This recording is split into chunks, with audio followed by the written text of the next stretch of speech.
नमस्कार मित्रों, कैसे हैं आप सभी। उम्मीद करता हूं आप सभी लोग ठीक होंगे।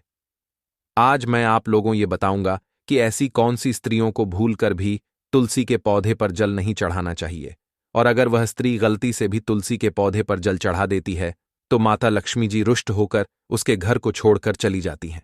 साथ ही साथ हम आपको यह भी बताएंगे कि तुलसी के पौधे से जुड़े कुछ महत्वपूर्ण नियम। मित्रों, आपका ज्यादा समय नष्ट ना करते हुए कहानी को शुरू करते हैं। मित्रों, एक बार भगवान विष्णु जी विश्राम कर रहे थे, तभी अचानक से उनके पास माता लक्ष्मी जी आ जाती हैं। तब भगवान विष्णु जी देखते हैं कि माता लक्ष्मी जी किसी बात को लेकर बहुत ही चिंतित है। फिर भगवान विष्णु जी ने माता लक्ष्मी जी से कहते हैं, हे देवी लक्ष्मी, आज आप बहुत चिंतित लग रही हैं। क्या कोई बात है? किस बात को लेकर आप इतना ज्यादा चिंतित हो रही हैं? तब माता लक्ष्मी जी भगवान विष्णु जी से कहती हैं, हे प्रभु, आज मेरे मन में एक प्रश्न उठ रहा है जिसका उत्तर पाने के लिए मैं आपके पास आई हूं। फिर भगवान विष्णु जी कहते हैं, हे देवी लक्ष्मी, आप निश्चिंत होकर अपने सभी प्रश्नों को पूछिए। हम आपको आपके सभी प्रश्नों के उत्तर अवश्य देंगे। भगवान विष्णु जी की बात सुनकर माता लक्ष्मी जी भगवान विष्णु जी से कहती हैं, हे प्रभु, मेरे मन में यह प्रश्न उठ रहा है कि किन स्त्रियों को भूलकर भी तुलसी के पौधे पर जल नहीं चढ़ाना चाहिए। तब भगवान विष्णु जी माता लक्ष्मी जी से कहते हैं, हे देवी, आज आपने इस प्रश्न को पूछकर पूरी मानव जाति का उद्धार कर दिया है। किंतु हम आपको आपके इस प्रश्न का उत्तर देने से पहले आपको एक अत्यंत महत्वपूर्ण कहानी सुनाना चाहते हैं, लेकिन आपको इस कहानी को शुरू से लेकर अंत तक पूरा सुनना होगा। फिर माता लक्ष्मी जी कहती हैं, हे प्रभु, मैं आपको विश्वास दिलाती हूं कि मैं इस कहानी को शुरू से लेकर अंत तक पूरा अवश्य सुनूंगी और इस कहानी को समस्त ब्रह्मांड में भी विख्यात करूंगी। मित्रों, भगवान विष्णु जी माता लक्ष्मी जी से कहते हैं, हे देवी, किसी समय की बात है, किसी नगर में एक गरीब आदमी रहता था। वह आदमी बहुत ही बुद्धिमान था। उसने शास्त्रों और वेदों का अध्ययन कर रखा था। उसकी पुत्री का नाम राखी था। वह बहुत सुंदर और गुणवान थी। उस आदमी ने अपनी पुत्री राखी का पालन पोषण अच्छी तरह से किया था। राखी अपने माता पिता की हमेशा अच्छी तरह से देखभाल किया करती थी, इसलिए उसके माता पिता उसके सेवा भाव से बहुत प्रसन्न रहते थे। धीरे धीरे समय बीत रहा था और राखी भी बड़ी हो रही थी। जब राखी विवाह के योग्य हुई, तब उसके पिता को उसके विवाह की चिंता सताने लगी। फिर एक दिन उसकी पत्नी उस आदमी से कहती है, हे नाथ, अब हमारी पुत्री विवाह के योग्य हो गई है, इसलिए अब हमें उसका विवाह कर देना चाहिए। अपनी पत्नी की बात सुनकर वह आदमी और भी चिंतित हो गया था। उसके बाद वह आदमी अपनी पत्नी से कहता है, हे प्रिय, अभी तक तो मैंने किसी अपनी पुत्री के विवाह के लिए कोई वर ढूंढा ही नहीं है। फिर वह अपनी पुत्री के लिए अच्छे वर की तलाश करने लगा, लेकिन उसे पुत्री के लिए कोई अच्छा वर नहीं मिल रहा था, इसलिए वह बहुत ज्यादा चिंतित रहने लगा था। ऐसे ही कई महीने बीत जाते हैं, किंतु एक दिन उस आदमी को पता चलता है कि दूसरे नगर में एक ब्राह्मण रहता है और उसका पुत्र बहुत सुंदर और ज्ञानी है। वह अपने माता पिता की बहुत सेवा करता है। यह बात जानने के बाद राखी के पिता ने राखी और उस ब्राह्मण के पुत्र का बड़ी धूमधाम से विवाह कर दिया। उस ब्राह्मण को भी घर में बहू की आवश्यकता थी, क्योंकि वह ब्राह्मण और उसकी पत्नी बहुत वृद्ध हो गई थी। अब राखी अपने पति के साथ सुखपूर्वक से अपने जीवन का निर्वहन करने लगी। राखी अपने सास ससुर की अच्छी तरह से सेवा करती थी और पति भोजन करने के बाद ही स्वयं भोजन ग्रहण करती थी। वह सुबह प्रतिदिन अपने पति के उठने से पहले उठती थी और स्नान करने के बाद सबसे पहले तुलसी के पौधे पर जल चढ़ाती थी। उसके बाद ही घर के नित्य कार्यों को करती थी और संध्या होते ही तुलसी के पौधे के नीचे एक घी का दीपक अवश्य जलाती थी। वह अच्छी तरह से घर के सभी कार्यों को करती थी, इसलिए उसके घर में माता लक्ष्मी का वास होने लगा था और उसका घर धीरे धीरे से धन धान्य से भरा रहने लगा था। उसके घर में चारों तरफ खुशियों का माहौल बना रहने लगा था। ऐसे ही कई वर्ष बीत जाते हैं मित्रों। भगवान विष्णु जी माता लक्ष्मी जी से हे देवी, कहते हैं ना कि हर चीज एक जैसी नहीं है, उसमें परिवर्तन होती रहती है। उसी तरह से राखी के साथ भी हुआ था। एक दिन की बात है, राखी का पति सुबह उठकर स्नान करने के बाद काम वासना से भरकर राखी के पास आता है और उसके रूप सौंदर्य को देखकर उस पर मुग्ध हो जाता है। फिर वह राखी के साथ संबंध बनाने लगता है, जिससे राखी का शरीर अपवित्र हो जाता है।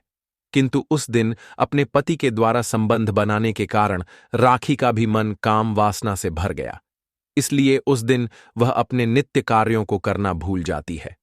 अपने पति के साथ संबंध बनाने के बाद राखी बिना स्नान किए हुए ही तुलसी के पौधे पर जल चढ़ा देती है और अपने अपवित्र हाथों से तुलसी के पौधे को स्पर्श भी कर देती है, जिससे उसके शरीर में मोह माया प्रवेश कर लिया था। राखी के शरीर में मोह के प्रवेश होने के बाद उसकी सभी इंद्रियों का संतुलन बिगड़ गया और माता लक्ष्मी जी उसके घर को छोड़कर चली गई। तभी से राखी के शरीर में निवास कर रहे उस मोह माया ने उसे प्रतिदिन के धार्मिक कार्यों से विचिंत कर दिया। फिर इसका दुष्प्रभाव राखी और उसके पति पर भी पड़ा। उसका पति प्रतिदिन उसके साथ काम वासना के वशीभूत होकर विषया भोग करने लगा और मन में हमेशा काम वासना के विचार उठने लगे थे। ऐसे ही दिन बीत रहे थे और अब उसका पति इतना काम वासना में लगा रहता था कि वह दिन रात इसी के बारे में सोचता रहता था। लेकिन एक दिन राखी के पति के ऊपर काम वासना इतनी हावी हो गई थी कि उसने सभी नियमों और अपनी सीमाओं का उल्लंघन कर डाला।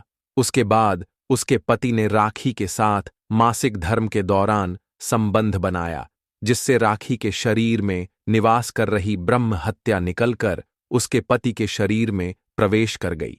क्योंकि जब भी स्त्रियों को मासिक धर्म की पीड़ा होती है, तब उनके शरीर में ब्रह्म हत्या 3 दिनों तक निवास कर रही होती है। क्योंकि परमपिता ब्रह्मा जी ने देवराज इंद्र के शरीर से ब्रह्म हत्या को निकालकर वृक्ष, जल, अग्नि और अप्सराओं को ग्रहण करने के लिए कहा था। लेकिन जब अप्सराओं ने इस ब्रह्म हत्या का निवारण पूछा था, तब ब्रह्मा जी ने कहा था कि जो भी पुरुष मासिक धर्म के दौरान किसी भी स्त्री के साथ संबंध बनाएगा या उसे सिर्फ स्पर्श भी करेगा, तो उसके शरीर में ब्रह्म हत्या का वास हो जाएगा। तभी से स्त्रियों को मासिक धर्म की पीड़ा सहन करनी पड़ती है और उसी समय से मासिक धर्म के दौरान स्त्रियों के शरीर में ब्रह्म हत्या निवास करने लगी। तब से जो भी पुरुष मासिक धर्म के दौरान किसी भी के साथ संबंध बनाता है या उसे सिर्फ स्पर्श भी करता है, तो वह ब्रह्म हत्या उस स्त्री के शरीर से बाहर निकलकर उसके शरीर में प्रवेश कर लेती है और वही ब्रह्म हत्या राखी के शरीर से बाहर निकलकर उसके पति के शरीर में प्रवेश कर गई थी, जिसके थोड़ी देर बाद उसका पति अचानक से जमीन पर गिर गया और उसके पूरे शरीर में तुरंत ही लकवा मार गया। उसका पूरा शरीर ढीला पड़ गया और वह तुरंत ही बेहोश हो गया। जब राखी ने यह दृश्य देखा, तब वह बहुत जोर जोर से विलाप करने लगी और कहने लगी कि मुझसे यह क्या हो गया, इतना बड़ा पाप, वह भी सब कुछ जानते हुए। यह तो बहुत ही बड़ा पाप हो गया है और अब मेरे पति के प्राणों की रक्षा कौन करेगा। तभी उसके विलाप की ध्वनि सुनकर उसके सास ससुर उस स्थान पर आ गए और जब उन्होंने देखा कि उनका पुत्र के पूरे शरीर पर लकवा मार गया है और वह बेहोश होकर जमीन पर पड़ा है, तब उसकी सास राखी पर बहुत क्रोधित हो जाती है और क्रोधित होकर राखी से कहने लगी कि अरे कुलटा, अरे पापिनी, तूने यह क्या कर डाला, अपने ही पति का धर्म भ्रष्ट कर डाला। फिर थोड़ी देर बाद राखी के पति को होश आया। तब उसने अपने शरीर को देखा तो वह बड़े आश्चर्य में पड़ गया कि उसे क्या हो गया है और उसे कुछ समझ में भी नहीं आ रहा था कि वह अपने इलाज के लिए क्या करे। उसे कौन सी बीमारी हो गई है, यह भी नहीं पता था। फिर राखी के ससुर ने उसके इलाज के लिए उस नगर के प्रसिद्ध वैद्य को बुलवाया। उसके बाद उस वैद्य ने राखी के पति का इलाज करना शुरू कर दिया और उसके पिता से कहा कि आपके पुत्र के पूरे शरीर पर लकवा मार गया है, जिसकी वजह से अब आपका पुत्र कभी भी चल नहीं सकता है। इतना कहने के बाद वह वैद्य वहां से चला गया। राखी अपने पति की ऐसी दुर्दशा देखकर बहुत ही भयभीत हो जाती है। तब उसकी सास उससे कहती है कि हे निर्लज्ज, तू अब इस घर में नहीं रह सकती है, तू अभी इस घर को छोड़कर चली जा। तुझ जैसी कुलटा स्त्री का इस घर में रहना उचित नहीं है। मेरा पुत्र अच्छी तरह से अपने जीवन का निर्वहन कर रहा था, लेकिन तू जब से इस घर में आई है, तब से तूने मेरे पुत्र के जीवन को नर्क बना दिया है। अपनी सास की बात सुनकर राखी बहुत दुखी हो जाती है और जोर जोर से विलाप करते हुए कहने लगती है, कि हे सासू मां जी, आप मुझे क्षमा कर दीजिए, क्योंकि काम वासना के वशीभूत होकर मुझसे बहुत बड़ा पाप हो गया है। लेकिन मां जी, आप मुझे घर से बाहर मत निकालिए। मैं कहाँ जाऊंगी? क्योंकि मेरा तो इस दुनिया में मेरे पति परमेश्वर के अलावा कोई भी नहीं है, इसलिए मैं उन्हें कभी भी छोड़कर नहीं जा सकती हूं। तब राखी की सास उससे कहती है, तू कहीं भी जाकर मर जा, मेरा इससे कोई लेना देना नहीं है, लेकिन आज से तू इस घर में निवास नहीं कर सकती है। इतना कहने के बाद राखी की सास ने उसे धक्के मारकर घर से बाहर निकाल दिया और घर का दरवाजा बंद कर लिया। किंतु राखी घर का दरवाजा खटखटा रही, लेकिन उसकी सास को उस पर बिल्कुल भी दया नहीं आई और उसने घर का दरवाजा नहीं खोला। मित्रों, भगवान विष्णु जी माता लक्ष्मी जी से कहते हैं, हे देवी लक्ष्मी, जब किसी ने दरवाजा नहीं खोला, तब राखी थक हार कर बहुत ही परेशान होकर वहां से जाने लगी और अब उसे अपनी भूल पर प्रायश्चित हो रहा था। उसे कुछ भी समझ में नहीं आ रहा था कि वह करे तो क्या करे। इस बारे में सोचते सोचते वह एक वन में पहुंच जाती है। वह वन बहुत ही सुंदर था। उस वन के चारों तरफ हरियाली ही हरियाली थी। फिर राखी थोड़ी देर और चलती है। तभी उसकी दृष्टि एक आश्रम पर पड़ती है, जो उस आश्रम के समीप ही बैठकर एक साधु जी ध्यान साधना में लीन थे, जिनके मुखमंडल पर अलग सा ही तेज झलक रहा था। फिर वह अपने मन में सोचने लगी कि क्यों ना मैं अपने दुखों को उन साधु जी से बता दूं। शायद उनके पास इससे बचने का कोई उपाय हो, जिसे करने के बाद मेरे पति ठीक हो सके। अपने मन में इतना सोचकर राखी उन साधु जी के आश्रम के पास पहुंच जाती है और अपने दोनों हाथों को जोड़कर बैठ जाती है। फिर उसके कुछ देर बाद वे साधु जी अपनी आंखें खोलते हैं। तब वे देखते हैं कि उनके सामने अपने दोनों हाथों को जोड़कर एक स्त्री बैठी हुई है। वे साधु जी उस स्त्री को देखकर बड़े ही आश्चर्य में पड़ जाते हैं और राखी से अपने दुख की वजह पूछते हुए उससे कहने लगते हैं, हे पुत्री, तुम कौन हो और किस प्रयोजन से मेरे पास आई हो? तुम्हारे दुख का कारण क्या है? उन साधु जी की बात सुनकर राखी उससे कहती है, हे साधु जी, मेरा नाम राखी है। मैं एक नगर में अपने पति के साथ सुखपूर्वक से अपने जीवन का निर्वहन कर रही थी। लेकिन एक दिन मैंने मासिक धर्म के दौरान अपने पति के साथ संबंध बनाया था, जिसकी वजह से मेरे पति के पूरे शरीर को लकवा मार गया है, जिससे अब वे चल फिर नहीं पा रहे, यहां तक कि वे ठीक से कुछ बोल भी नहीं पा रहे हैं। मेरी सास ने मुझे घर से धक्के मारकर निकाल दिया। अब आप ही मुझे मेरी इस समस्या से छुटकारा दिला सकते हैं। राखी की बात सुनकर वे साधु जी अपनी आंखें बंद कर लेते हैं और उसके जीवन में घटित सभी घटनाओं का पूरा दृश्य अपने मन में ही देख लेते हैं। फिर अपनी आंखें खोलने के बाद राखी से कहते हैं, हे पुत्री, तुम चिंतित मत हो, क्योंकि तुम्हारे द्वारा किए गए इस पाप को नष्ट करने का एक उपाय है। अगर तुम अपनी इस भूल का प्रायश्चित करो तो तुम्हें इस पाप से मुक्ति मिल जाएगी और तुम्हें प्रतिदिन भगवान शंकर जी की पूजा करनी होगी। प्रतिदिन सुबह उठकर ब्रह्मचर्य का पालन करते हुए तुलसी के पौधे को जल चढ़ाना होगा। साथ ही साथ गौ माता की सेवा करनी होगी और अपने पति को घर जाकर उसे प्रतिदिन तुलसी पत्र का सेवन कराना होगा। ऐसा करने के कुछ ही दिनों बाद तुम्हारे पति का स्वास्थ्य ठीक हो जाएगा, लेकिन इसके लिए सबसे तुम्हें अपनी सास को मनाना पड़ेगा। मित्रों, भगवान विष्णु जी माता लक्ष्मी जी से कहते हैं, हे देवी लक्ष्मी। उन साधु जी की बात सुनकर राखी वहां से सीधे अपने ससुराल पहुंच जाती है और ससुराल पहुंचने के बाद अपनी सास को किसी तरह से समझा बुझाकर मना लेती है। फिर प्रतिदिन भगवान शंकर जी की पूजा अर्चना करने लगती है और प्रतिदिन सुबह उठकर ब्रह्मचर्य का पालन करते हुए तुलसी के पौधे पर जल चढ़ाती है। भगवान शंकर जी को तुलसी के पत्र का भोग लगाती है और अपने पति की अच्छी तरह से सेवा करने लगती है।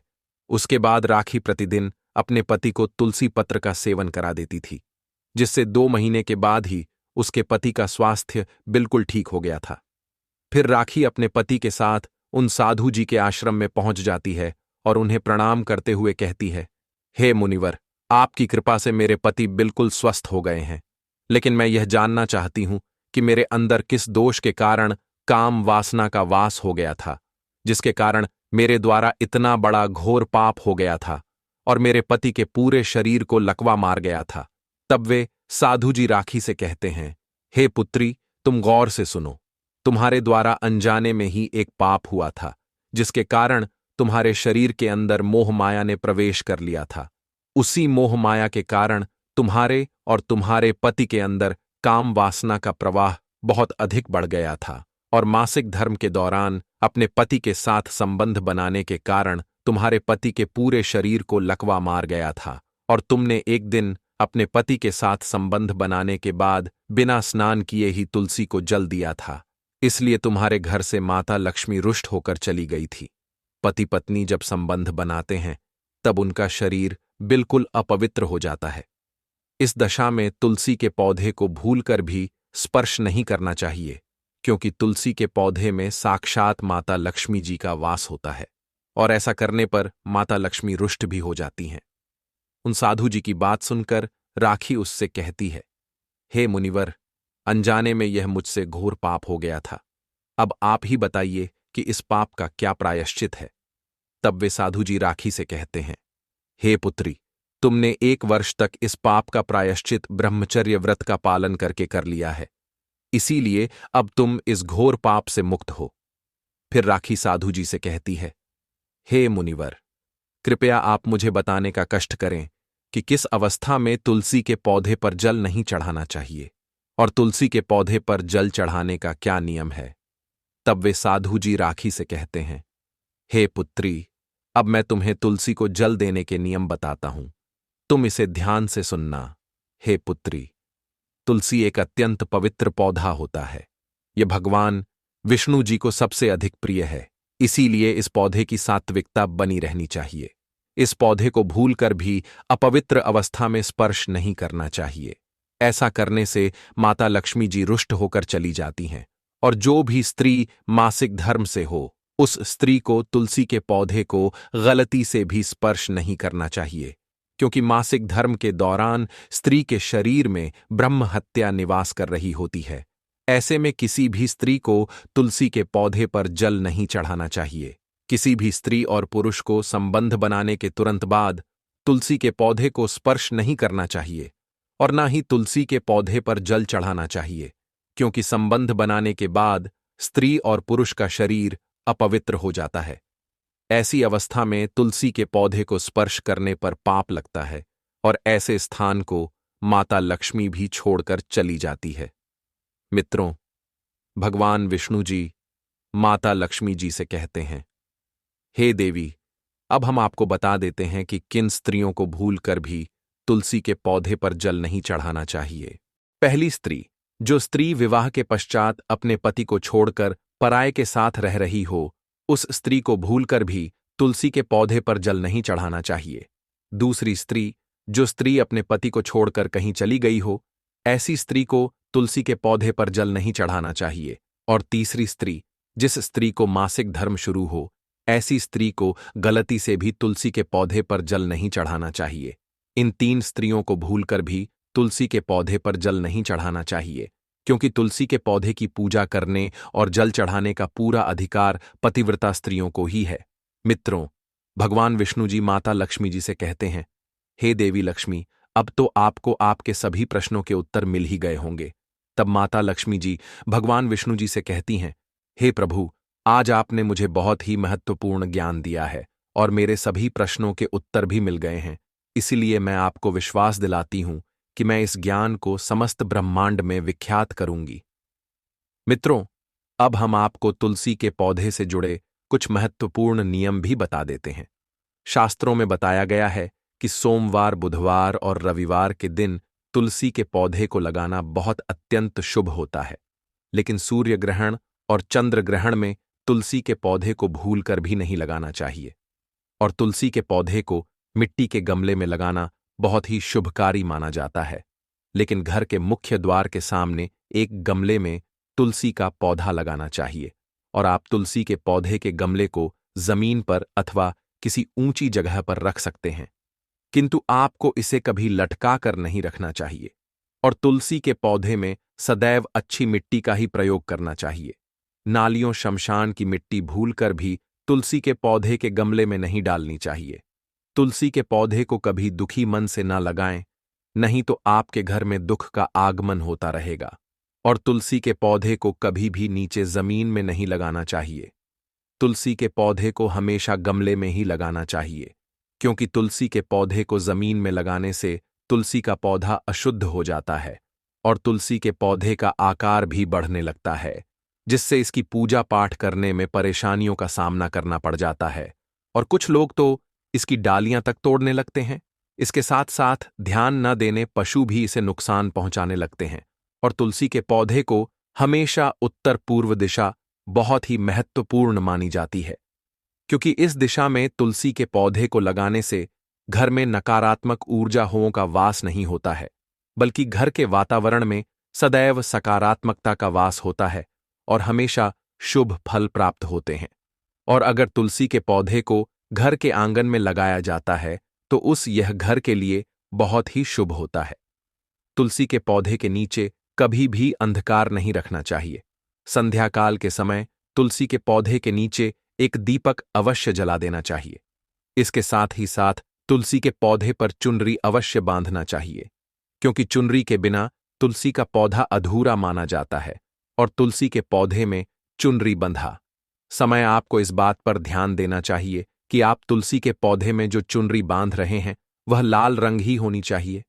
तुलसी के पौधे को हरे रंग की चूड़ी लाल और सफेद रंग के धागे से बांध देना चाहिए, लेकिन हमको पूरा विश्वास है कि आपको यह बात पहले से नहीं पता थी और तुलसी के पौधे के पत्ते तोड़ते समय आपको इस बात पर ध्यान देना चाहिए कि आपको तुलसी के पत्ते तोड़ते समय धारदार चीजों का प्रयोग नहीं करना चाहिए। तुलसी के पौधे के पत्तों को उंगलियों से ही तोड़ना चाहिए और तुलसी के पौधे की टहनी भूल कर भी नहीं तोड़नी चाहिए। थोड़ा अधिक समय लग सकता है, लेकिन आपको तुलसी के एक एक पत्ते को ही तोड़ना चाहिए। जितने आवश्यक हो उतने ही पत्ते लेने चाहिए, बेवजह नहीं तोड़ना चाहिए। तुलसी के पत्तों को एकादशी के दिन भी नहीं तोड़ने चाहिए, लेकिन एकादशी के एक दिन पहले ही तुलसी के पत्ते तोड़कर रख लेना चाहिए। सूर्य ग्रहण और चंद्र ग्रहण के दौरान तुलसी के पौधे भूलकर भी स्पर्श नहीं करना चाहिए और संध्याकाल के समय तुलसी के पत्ते नहीं तोड़ने चाहिए, क्योंकि संध्याकाल के समय तुलसी का पौधा निद्रा अवस्था में होता है। ऐसे समय पर तुलसी के पत्ते तोड़ने से पाप लगता है और तुलसी की पुरानी सूखी हुई पत्तियों को कभी भी फेंकना नहीं चाहिए।